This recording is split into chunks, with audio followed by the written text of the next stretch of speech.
우리에게 주시는 하나님의 말씀은 사무엘상 25장 10절에서 13절까지 우리 합독하도록 하겠습니다. 사무엘상 25장 10절에서 13절까지만 보시겠습니다. 시작. 나발이 다윗의 사환들에게 대답하여 이르되 다윗은 누구며 이새의 아들은 누구냐? 요즘에 각기 주인에게서 억지로 떠나는 종이 많도다. 내가 어찌 내 떡과 물과 내 양털 깎는 자를 위하여 잡은 고기를 가져다가 어디서 왔는지도 알지 못하는 자들에게 주겠느냐 한지라. 이에 다윗의 소년들이 돌아서 자기 길로 행하여 돌아와 이 모든 말을 그에게 전하매 다윗이 자기 사람들에게 이르되 너희는 각기 칼을 차라 하니 각기 칼을 차매 다윗도 자기 칼을 차고 400명 가량은 데리고 올라가고 200명은 소유물 곁에 있게 하니라. 아멘. 오늘은 사무엘상 25장 말씀을 중심으로 하나님 말씀을 나누겠습니다. 사무엘상 25장은 40절이 넘어가는 아주 긴 장입니다. 오늘 다 우리가 살펴볼 수는 없지만 25장에 나오는 이 스토리 라인을 통해서 우리에게 주시는 하나님의 말씀을 함께 나누기를 원합니다. 어떻게 보면 오늘 본문은 이제 다윗이 왕이 되기 전에 어쩌면은 가장 위태로운 상황을 만나게 되는 사건이 기록되고 있습니다. 흥미로운 것은 지금까지는 다윗과 사울의 구도로 여기까지 왔지만은 오늘은 다윗과 나발의 이야기가 나오고 있습니다. 오늘 성경을 보시면은 나발이 어떻게 소개되고 있는지를 보겠습니다. 2절에 보면 마온에 한 사람이 있는데 그의 생업이 갈멜에 있고 심히 부하여 양이 3,000마리요 염소가 1,000마리이므로 그가 갈멜에서 그의 양털을 깎고 있었다. 목축업을 하는 엄청난 부자였습니다. 양 3,000마리를 소유했고 염소가 1,000마리입니다. 자, 성경을 자세히 보시면 그를 소개하는데 재산이 먼저 나오고 있고 나중에 그의 이름이 따라 나오고 있는 것을 볼 수 있습니다. 하나님 앞에서 그의 인격보다 그가 가진 재물이 훨씬 큰 사람이었습니다. 요즘식으로 말하면 수원에 사는데 강남에 빌딩을 가지고 있어. 그리고 그 사람의 이름은 아무개야. 이렇게 소개하고 있는 것입니다. 이름이 나중에 나오고 먼저 재산이 나오고 있는 것을 볼 수 있습니다. 성경을 보시면 이와 아주 반대로 성경이 소개하는 사람이 있습니다.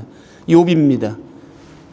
욥기 1장 1절에 보시면 욥이 1절에 나와요. 욥이 나오고 하나님을 경외하는 사람, 그 다음에 그의 가족과 재산이 나오고 있습니다.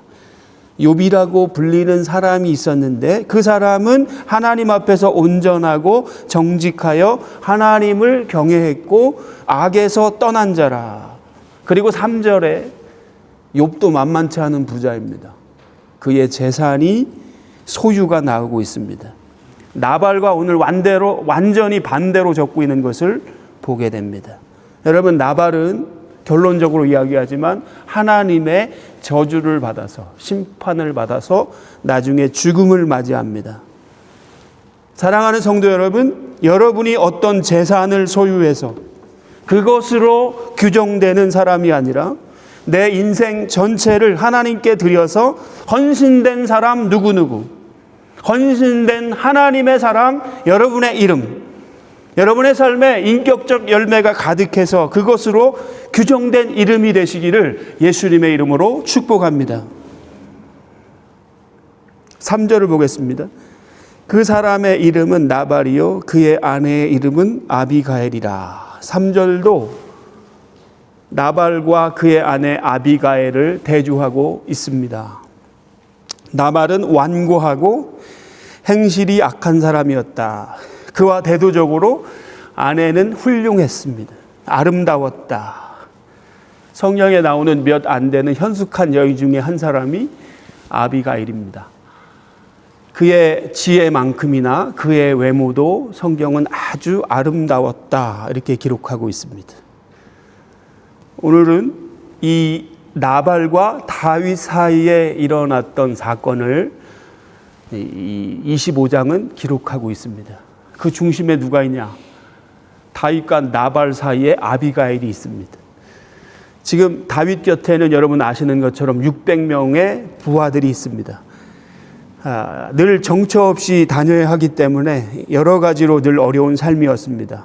무엇보다도 경제적인 측면에서 많이 힘들었을 것으로 보입니다. 늘 정처 없이 다녀야 했기 때문에, 한 곳에 장기적으로 정착한 삶이 아니기 때문에 늘 불안전했어요.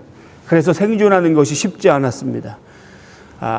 어찌됐든 간에 이 바란 강야에서 이 마온이라는 동네로 내려왔고, 그 마온에는 오늘 성경에서 나오는 나발이라고 하는 아주 부유한 사람이 살고 있었습니다.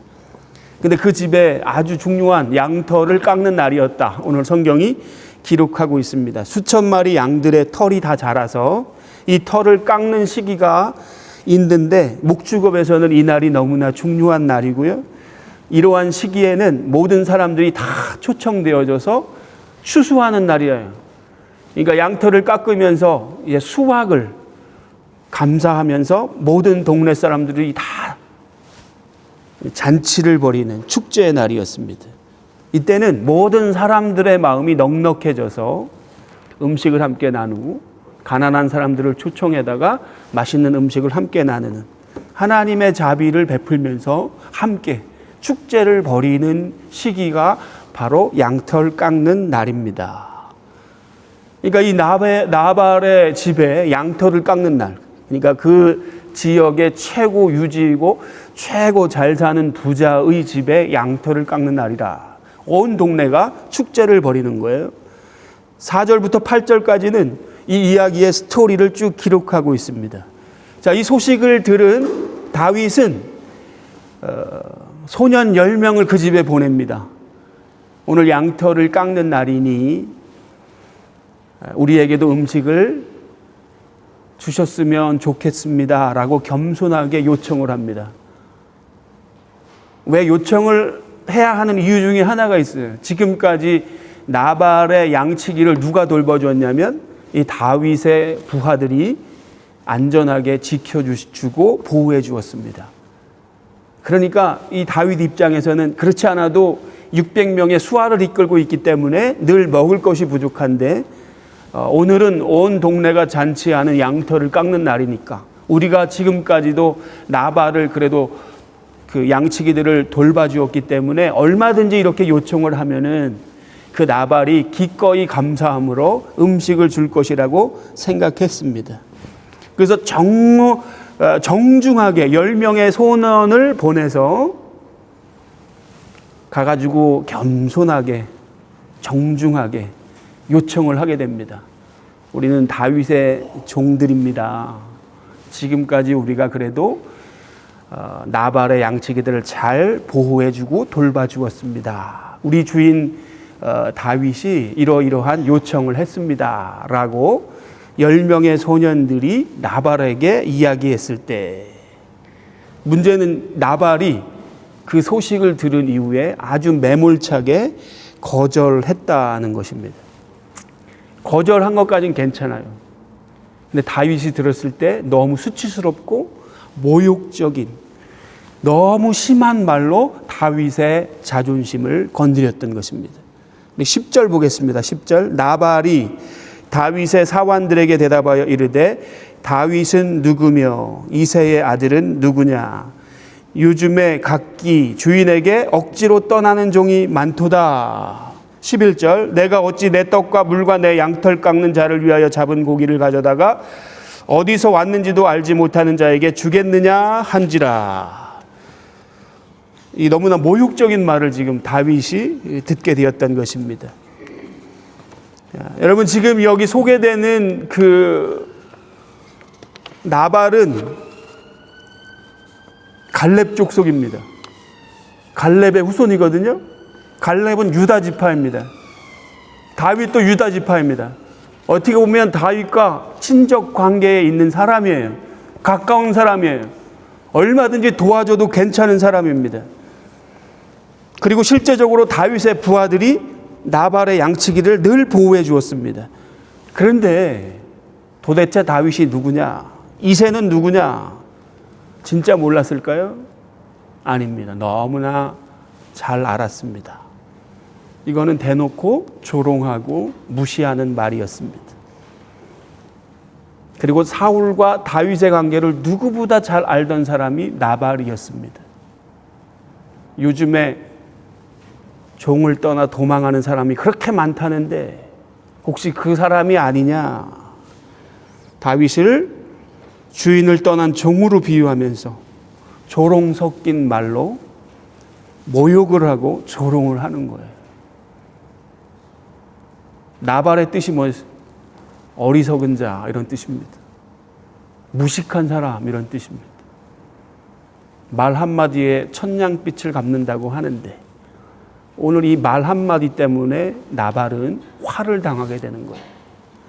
지혜로운 말 한마디가 사람을 살리기도 하지만 어리석은 말 한마디가 우리의 인생을 좌초시키는 독이 될 수 있습니다.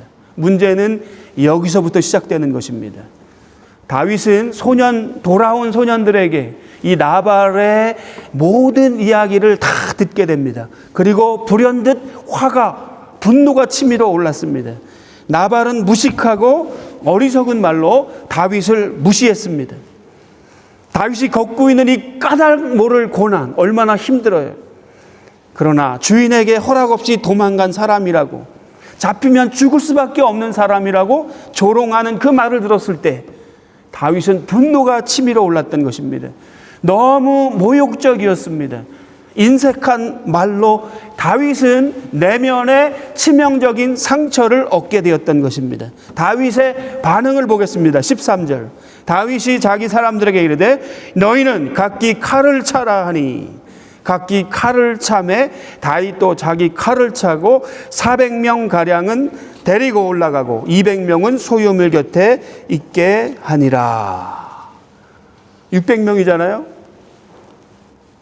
600명 중에서 400명을 데리고 나발을 죽이기 위해서 올라가는 것입니다.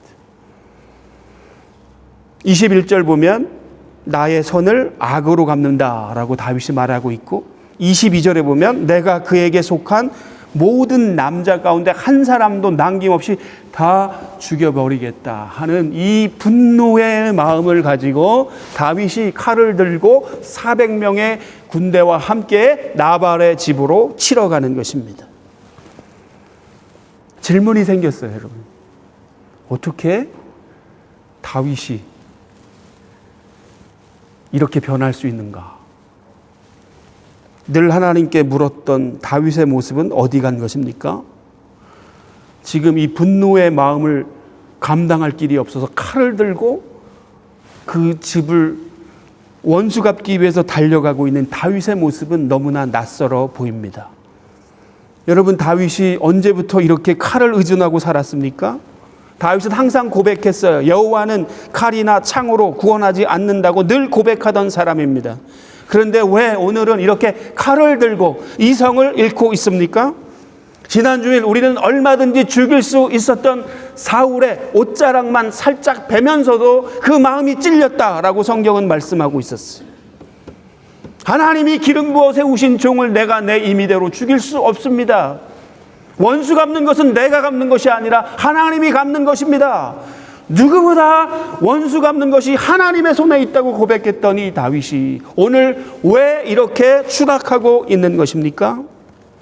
아무리 나발이 어리석고 무식하고 악하지만 바로 칼을 들고 이렇게 죽일 기세로 400명의 부하를 이끌고 나발을 향해 가는 이 모습은 너무나 낯설어 보입니다. 그일라 사람들이 배신했을 때도, 십 사람들이 배신했을 때도 다윗은 늘 하나님 앞에 이 문제를 해결했어요. 보복하지 않았습니다. 원수를 원수로 갚지 않았습니다. 그런데 저는 오늘 다윗 안에 있는 사울의 모습을 보게 되었습니다.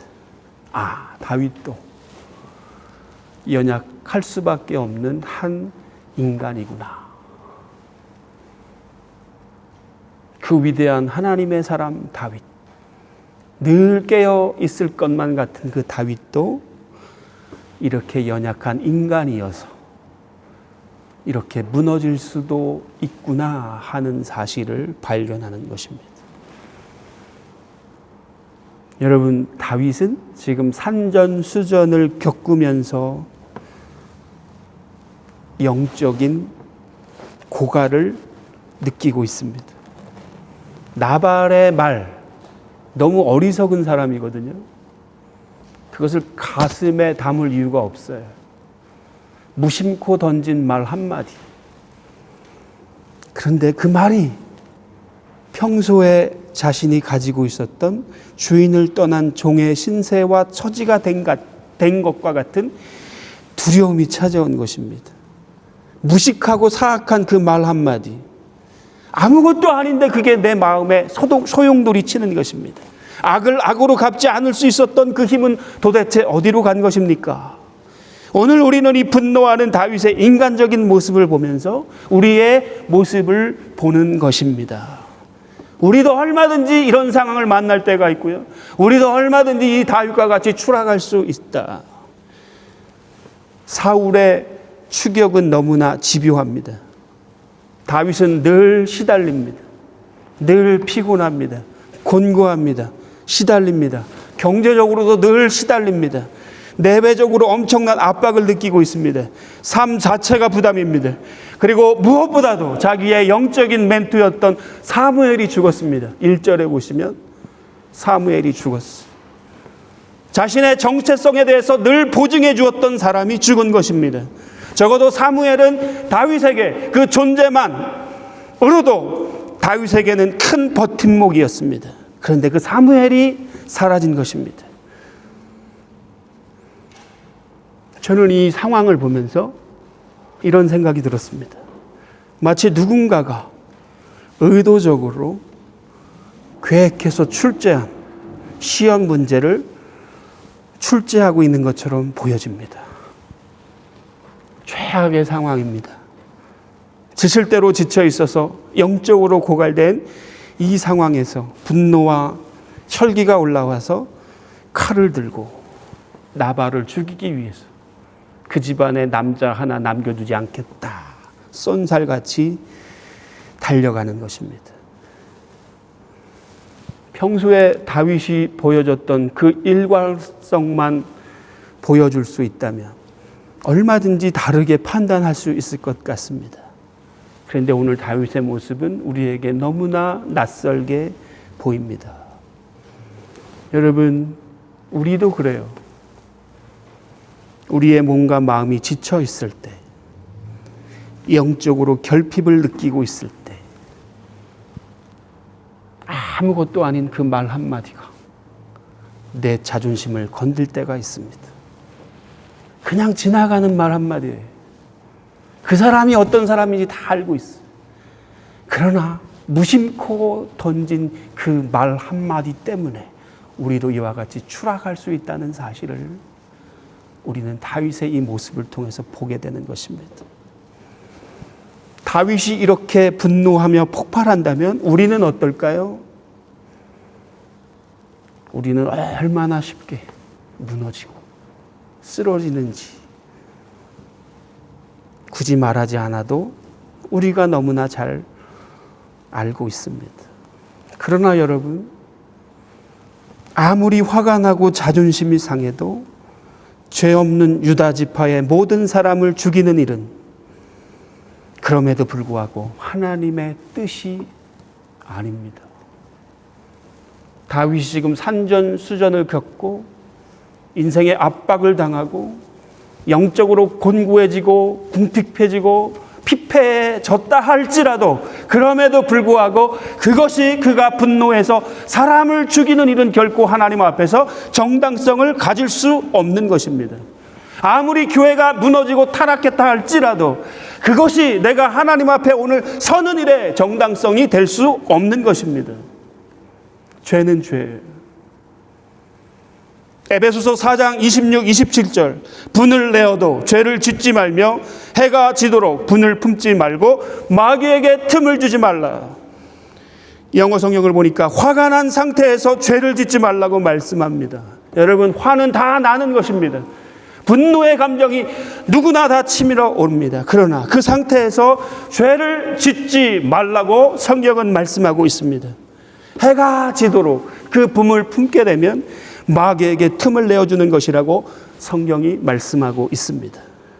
내 안에 분노를 쌓아두면 그것은 마귀가 기생하기 쉬운 가장 좋은 놀이터가 되는 것입니다. 분노가 치밀어 오를 때, 화를 감당할 수 없을 때, 그때 여러분 말하지 마십시오. 그때 행동하지 마십시오. 그때를 조심해야 하는 것입니다. 왜요? 그때 나는 이미 사단의 놀이개가 되었기 때문에 죄를 향해서 갈 수밖에 없는 것입니다. 지금 다윗이 칼을 들어서 자기의 원수인 나발을 죽이겠다고 합니다. 그리고 그 나발의 죄 없는 가문의 모든 남자를 다 죽이겠다고 합니다. 어떻게 보면 하나님 앞에서 지금 다윗은 최대의 위기의 시간을 지나가고 있습니다. 사울이 하던 짓을 그대로 하고 있는 것입니다. 다윗 안에 사울이 보입니다. 야고보서 1장 19절에서 20절입니다. 사랑하는 내 형제들아, 너희가 알지니 사람마다 듣기는 속히 하고 말하기는 더디하며 성내기도 더디하라. 20절, 사람이 성내는 것이 하나님의 의를 이루지 못하느니라. 사람의 성내는 일이 하나님의 의를 이루지 못하느니라.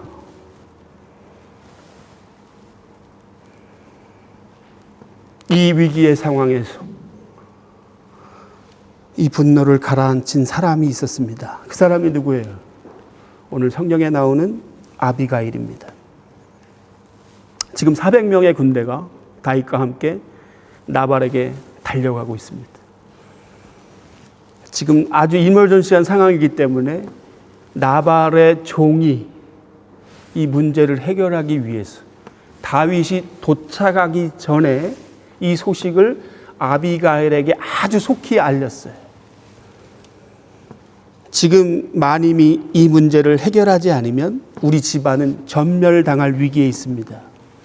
그 아비가일이 지혜로운 여자였거든요. 급하게 음식을 만들어서 나귀에 실었습니다. 그 당시 최고의 VIP를 영접하고 대접하는 수준의 음식을 장만해서 나귀에 싣고 먼저 보냅니다. 그리고 자신은 그 뒤로 따라갔어요. 23절 한번 보겠습니다. 23절, 아비가일이 다윗을 보고 급히 나귀에서 내려 다윗 앞에 엎드려 그의 얼굴을 땅에 대니라. 다윗을 보자마자 나귀에서 내려서 바싹 엎드렸습니다.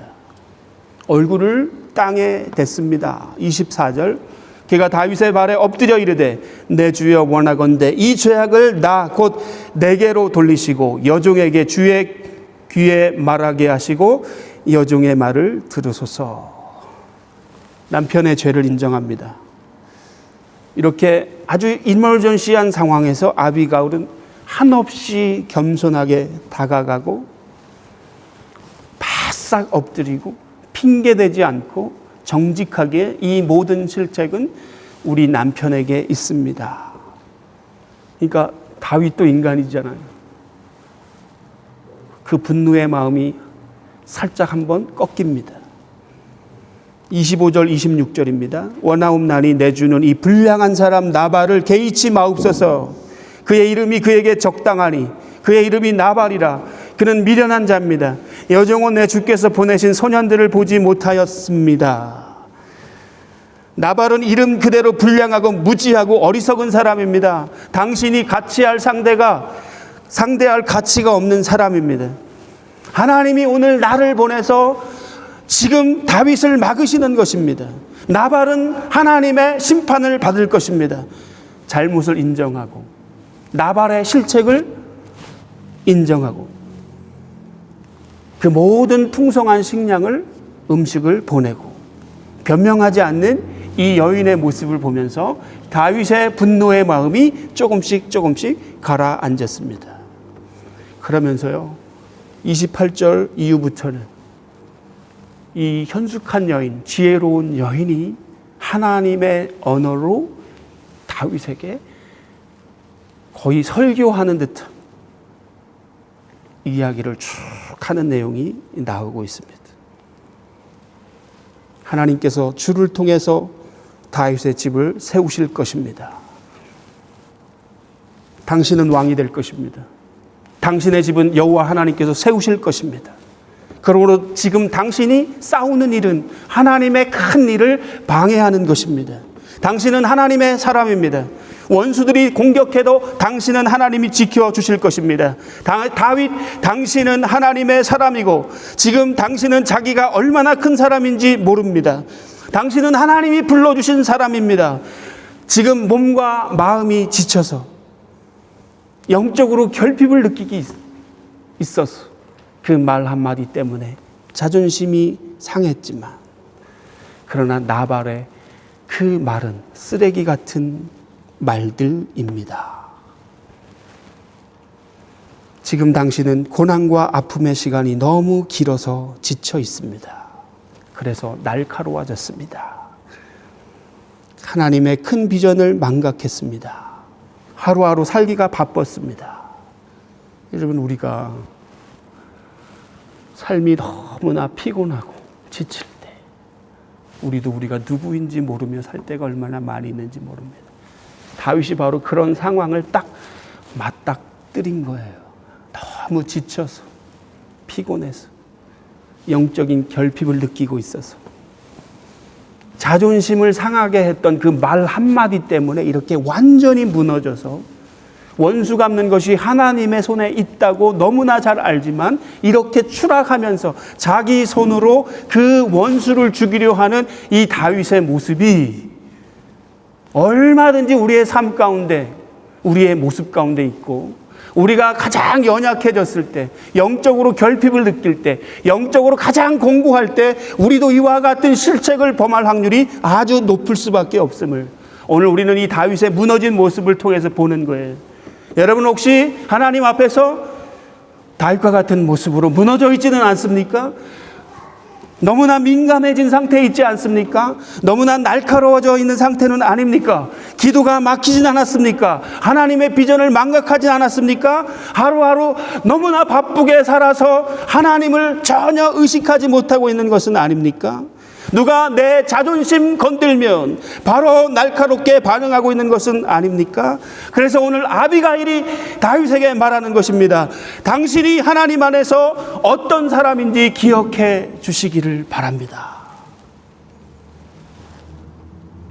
당신이 하나님 안에서 어떤 존재인지 다시 보았으면 좋겠습니다. 다윗, 당신은 이렇게 작은 사람이 아니잖아요. 저 불량배 같은 나발 같은 사람에게 보복하고 원수를 갚는 하찮은 사람이 아니잖아요. 당신은 하나님의 사람이잖아요. 당신은 골리앗을 쓰러뜨렸잖아요. 다윗, 당신은 앞으로 이스라엘의 왕이 될 뿐입니다. 하나님의 사람답게 사셔야 합니다. 결코 나발 같은 인간 때문에 감정 낭비, 시간 낭비하지 마십시오. 이게 오늘 이 본문을 통해서 우리에게 주시는 하나님의 메시지인 줄로 믿습니다. 하나님께서는 아비가일을 통해서 다윗에게 말씀하셨던 것입니다. 다윗을 사랑하시는 하나님, 다윗을 통해서 이루실 일들이 있었기 때문에 절대절명의 위기의 순간에 현숙한 여인 아비가일을 통해서 당신의 메시지를 전하고 있는 것입니다. 다윗, 너는 이렇게 망가질 사람이 아니야. 너는 보배롭고 존귀한 존재야. 하나님이 너를 지명하여 부르셨어. 너는 왕같은 제사장이야. 거룩한 나라야. 하나님의 소유된 백성이야. 너의 집은 칼로 세우는 것이 아니야. 집은 하나님이 세우는 것이야. 하나님께서 열방은 네 빛으로 나온다고 하셨어. 기억하라는 것입니다. 사랑하는 성도 여러분, 이제 말씀을 마치겠습니다. 잠언 14장 1절. 지혜로운 여인은 자기 집을 세우되 미련한 여인은 자기 손으로 그것을 허느니라. 오늘 현숙한 여인 아비가일의 말로 이 집안이 세워지고 있습니다. 이 현숙한 여인 아비가일의 지혜로운 말로 절대절명의 위기를 만났던 다윗이 살아나고 있습니다. 살아가는 성도 여러분, 우리가 지쳐 있을 때, 너무나 피곤할 때, 곤고할 때, 여력이 없을 때, 누가 한마디 던진 아무 의미 없는 말 한마디에 자존심이 상해서 이렇게 무너질 수 있음을 기억하십시오. 그때 우리가 우리 손으로 원수를 갚는 것이 아니라 아비가일과 같이 하나님께서 만나게 하시고 붙여주시는 그 사람들의 말을 듣고 하나님의 음성을 들을 수 있는 여러분이 되시기를 예수님의 이름으로 축복합니다. 하나님, 우리를 너무나 사랑하세요. 오늘도 우리가 하나님 안에서 나의 모습을 보았으면 좋겠습니다. 너무 것도 아닌 말, 너무 어리석고 불량배 같고 너무나 하찮은 그 사람의 말을 내 가슴에 새기면서 내 심령이 소용돌이치고 내가 무너지고 당할 때가 있습니다. 그래서 원수 갚아. 여러분, 하나님은 그렇게 하찮은 존재와 싸우기를 원하지 않습니다. 오늘 하나님 여러분에게 말씀하십니다. 너는 이렇게 망가질 사람이 아니야. 너는 보배롭고 존귀한 존재야. 하나님이 너를 지명하여 부르셨어. 너는 왕 같은 제사장이야. 거룩한 나라야. 하나님의 소유된 백성이야. 너의 집은 하나님이 세우시는 거야. 너 손으로 세울 수 없다 말씀하시는 것입니다. 오늘 이 음성을 들을 수 있는 여러분이 되시기를 예수님의 이름으로 축복합니다. 여러분의 말 한마디로 여러분의 가정을 세우기를 바라고, 아비가일과 같이 하나님 앞에 귀하게 쓰임받는 현숙한 하나님의 사람들이 다 되시기를 예수님의 이름으로 축복합니다. 하나님, 오늘 우리에게 지혜를 주셔서 우리 입에 하나님의 말을 담아 주옵소서.